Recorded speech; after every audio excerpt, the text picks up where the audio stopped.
Très chers amis, nous allons commencer l'étude du chapitre 4 dans Shmuel Aleph. Et c'est un chapitre où, à part dans le premier passouk, où le nom de Shmuel est rapporté, sinon on ne parle plus de Shmuel. Pendant quelques prakim, on ne parlera plus de Shmuel. Mais dans ce Pérec, on peut voir éventuellement la transition entre les Ekenim et Shmuel. Dans la Mishnah, dans Pirkei Avot, Moshe kibel Torah misinai, umsara li Yoshua, v'Yoshua lizkenim, uzkenim linviim, unviim mesarwa l'anche knesset hagedola. Donc Moshe a reçu la Torah au mont Sinaï, il l'a transmise à Yoshua, qui l'a transmise aux Ekenim, qui l'ont transmise aux Nevi'im, qui l'ont transmise aux membres de la grande assemblée. Et ici, donc, on passe des Ekenim aux Nevi'im, et les Nevi'im dont il est question ici, ce sont, nous dit le Barthénoura, il mentionne entre autres Shmuel. Donc, et on va voir ce qui se passe ici. Ce fut tout ce qui a été dit à Shmuel, s'est accompli devant tout Israël. Israël sortit à la rencontre des Plishtim pour la guerre. Ils campèrent à Even-Ezer et les Plishtim campèrent à Afek. Even-Ezer, c'est un endroit qui ne s'appelle pas encore Even-Ezer, mais on le nomme sur le nom qu'il va prendre un peu plus tard à l'époque de Shaoul. N'oublions pas que le livre de Shmuel, c'est Shmuel lui-même qui l'a écrit. Et donc il connaît bien toute l'histoire.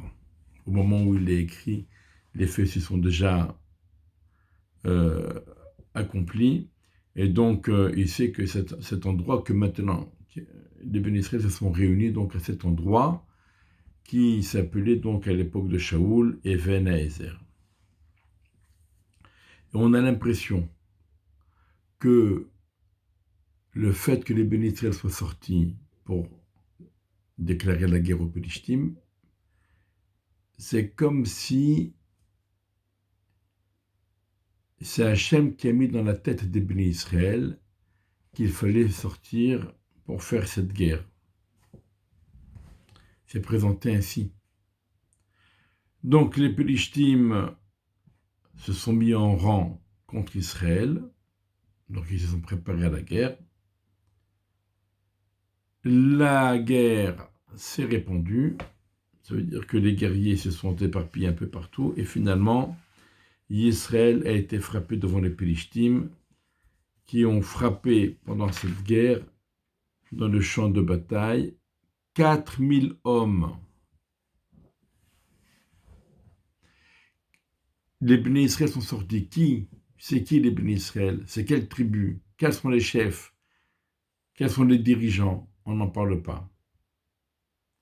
Le peuple est revenu au camp et les sages d'Israël, les Ekenim, les Ekenei Israël ont dit: pourquoi Dieu nous a frappés aujourd'hui devant les Plishtim? Pourquoi? Peut-être qu'on a fauté, peut-être qu'il faudrait faire teshuva. Non, pas du tout. Nous sommes des grandes tzadikim. Il n'y a aucune raison pour que Hachem nous frappe devant les Plishtim. Il n'y a pas de quoi faire teshuva puisque nous n'avons pas fauté. Alors qu'est-ce qu'il faut faire? Une ségoula. Nous allons prendre de Shiloh l'arche de l'alliance avec Dieu.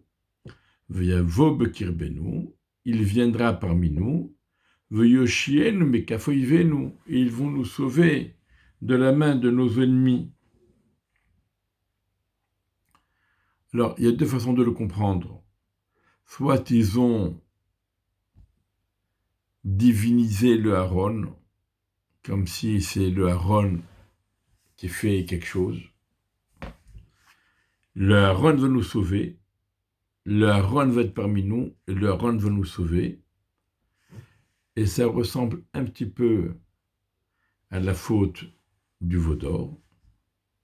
Ou bien, autre explication, c'est ce que semble dire le monsieur de David, on va prendre le Aaron, et puisque Dieu va venir pour protéger son Aaron, eh bien, par la même occasion, il nous protégera à nous. Donc c'est une ségoula, on va forcer Dieu à nous protéger, parce qu'il devra protéger son Aaron. On s'imagine pouvoir forcer Hachem à faire quelque chose. Bon.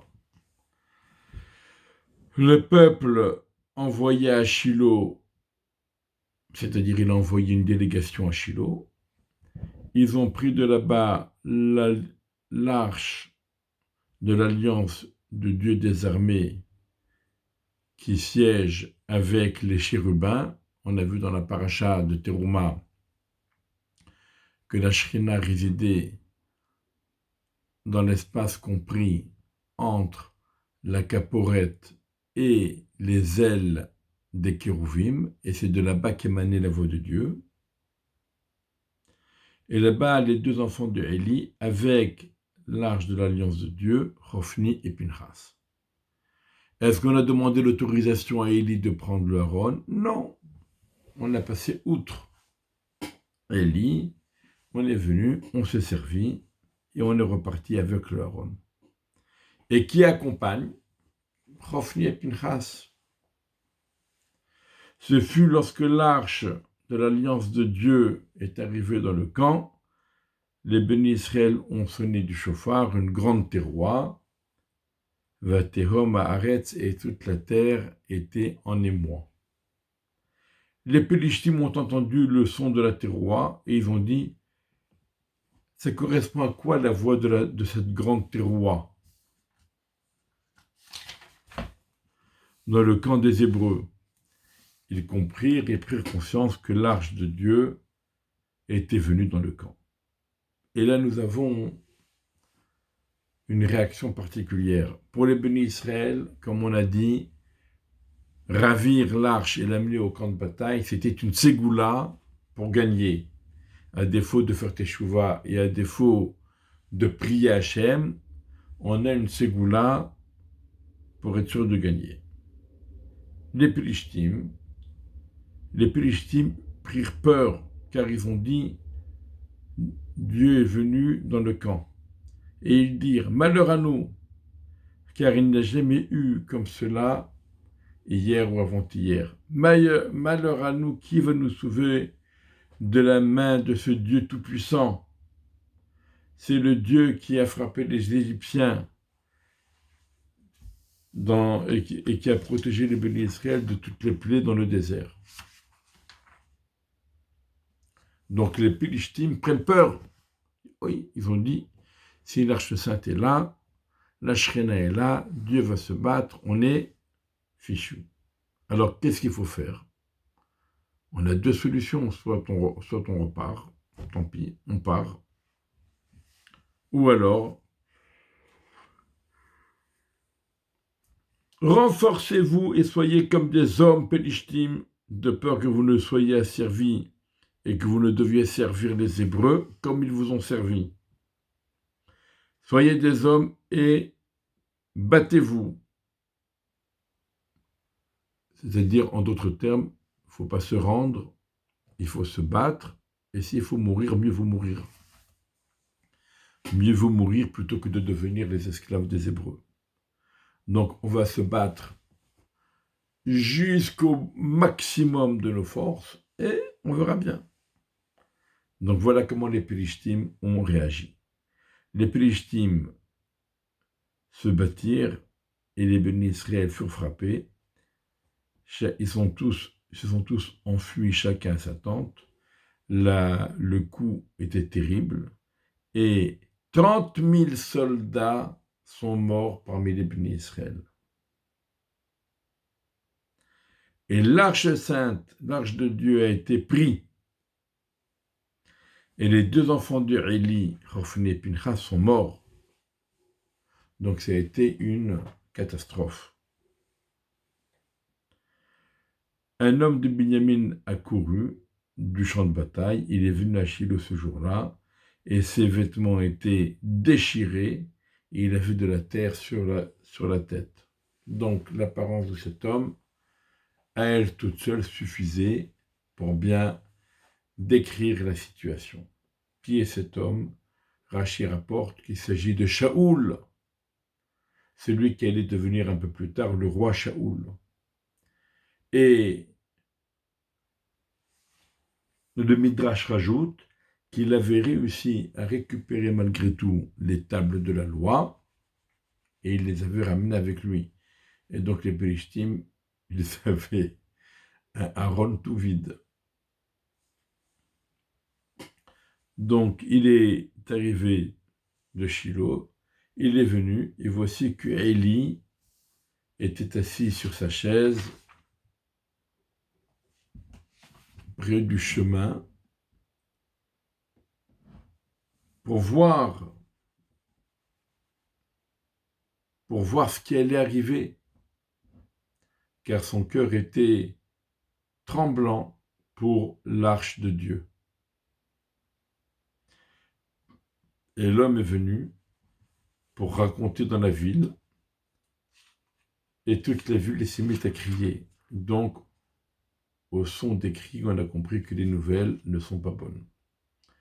Et Élie a entendu le cri, la voix du cri, et il a dit, c'est quoi la voix de cette multitude? Et l'homme s'est dépêché, il est venu, il a raconté à Élie. Donc, au début, on parle de Ish Binyamin.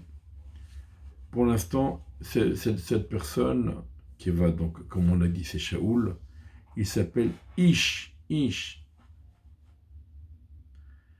Élie était âgé à ce moment-là de 98 ans. Et ses yeux ne bougeaient plus et il ne pouvait plus voir. Donc quelqu'un qui voit, ses yeux, ses pupilles bougent sans arrêt à droite, à gauche, en bas, en haut, parce qu'il est attiré, son regard est attiré par tout ce qu'il voit, tout ce qui bouge. Mais Élie ne voyait plus, et donc ses yeux ne bougeaient plus. Il ne voyait plus, mais il entendait. L'homme dit à Élie, c'est moi qui suis venu du champ de bataille, et je me suis enfui du champ de bataille.